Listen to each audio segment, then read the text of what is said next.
ിലേക്ക് Karakonam medical കോളേജിൽ കോഴ വാങ്ങി കള്ളപ്പണം വെളുപ്പിച്ചു എന്ന കേസിൽ മെഡിക്കൽ കോളേജ് ഡയറക്ടർ ബെനറ്റ് എബ്രഹാമിനെയും CSI സഭാ സെക്രട്ടറി ടി പ്രവീണിനെയും ED ചോദ്യം ചെയ്തു. കൊച്ചി ED ഓഫീസിലാണ് ചോദ്യം ചെയ്യൽ.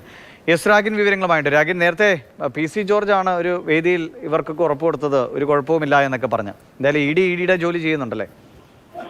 എൻഫോഴ്സ്മെന്റ് ഡയറക്ടറേറ്റ് നോട്ടീസ് നൽകിയപ്പോൾ ഇരുവരെയും വിളിപ്പിച്ചിരിക്കുകയാണ്. കാരക്കോണം കോഴക്കേസിൽ ഈ മെഡിക്കൽ കോളേജിന്റെ ഡയറക്ടർ ബെന്നറ്റ് എബ്രഹാം, അതോടൊപ്പം തന്നെ CSI സഭാ സെക്രട്ടറി ടി പ്രവീൺ എന്നിവരാണ് ഇന്ന് എൻഫോഴ്സ്മെന്റ് ഡയറക്ടറേറ്റ് മുന്നിൽ ഹാജരായത്. 11 മണിക്ക് തന്നെ ചോദ്യം ചെയ്യൽ ആരംഭിച്ചു. ഈ അന്വേഷണം ഇപ്പോൾ നിർണായക ഘട്ടത്തിലാണ്, അവസാന ഘട്ടത്തിലാണ്. അതിന്റെ ഭാഗമായിട്ടാണ് ഇരുവരെയും വിളിപ്പിച്ചിരിക്കുന്നത്.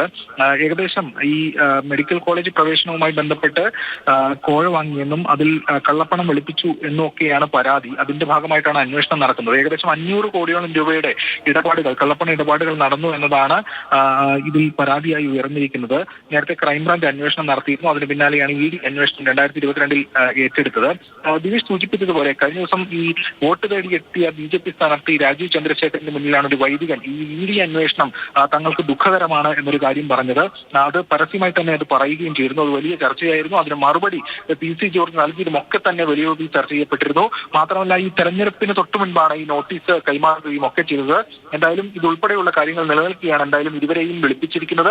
ഇരുവരും ഇപ്പോൾ ഈ EDക്ക് മുന്നിൽ ഹാജരായി ചോദ്യം ചെയ്യൽ നടക്കുകയാണ്. ശരി.